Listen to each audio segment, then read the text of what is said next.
পশ্চিমবঙ্গে সঠিকভাবে এসআইআর হলে তৃণমূলের ক্ষমতায় টিকে থাকা মুশকিল। কারণ ভুয়ো ভোটার থেকে শুরু করে অবৈধ বাংলাদেশি এবং মৃত ভোটারদের নাম বাদ যাবে।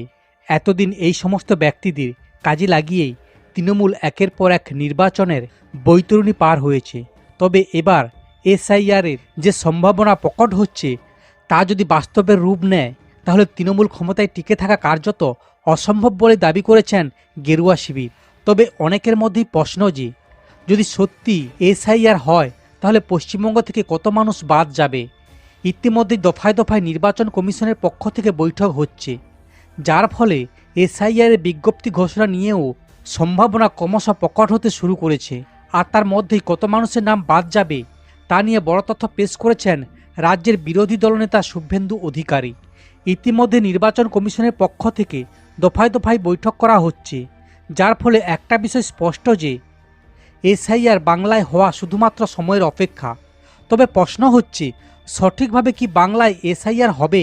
আর সঠিকভাবে যদি এসআইআর হয় তাহলে বিরোধীরা দাবি করছেন যে প্রচুর অবৈধ ভোটারদের নাম বাদ যেতে পারে।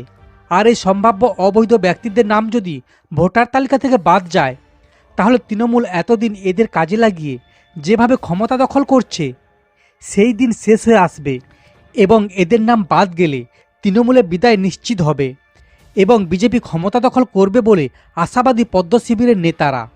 আর সেই এসআইআরের প্রস্তুতি নিয়ে যখন বিভিন্ন মহলে চর্চা চলছে, ঠিক 1 কোটিরও বেশি নাম বাদ যাবে বলে মন্তব্য করলেন রাজ্যের বিরোধী দলনেতা শুভেন্দু অধিকারী। এদিন এই বিষয়ে রাজ্যের বিরোধী দলনেতা শুভেন্দু বাবুকে প্রশ্ন করেন সাংবাদিকরা। আর সেই প্রশ্নের উত্তর দিতে গিয়ে তিনি বলেন, 14 লক্ষের আধার কার্ড নিষ্ক্রিয় হয়েছে, 29 লক্ষের নাম তো চোখের সামনে। বিহার সরকার সহযোগিতা করেছিল, রাজনৈতিক দলগুলিও সহযোগিতা করেছিল, ফলে সেখানে এসআইআর 100% সফল হয়েছে। এখানে বিহারের মতো কাজ করতে পারেন কিনা তা নিয়ে সন্দেহ আছে। গত 10 থেকে 12 বছরে যেভাবে বাংলাদেশি মুসলমান এখানে ঢুকেছে তাতে 1 কোটিরও বেশি নাম বাদ যাওয়া উচিত।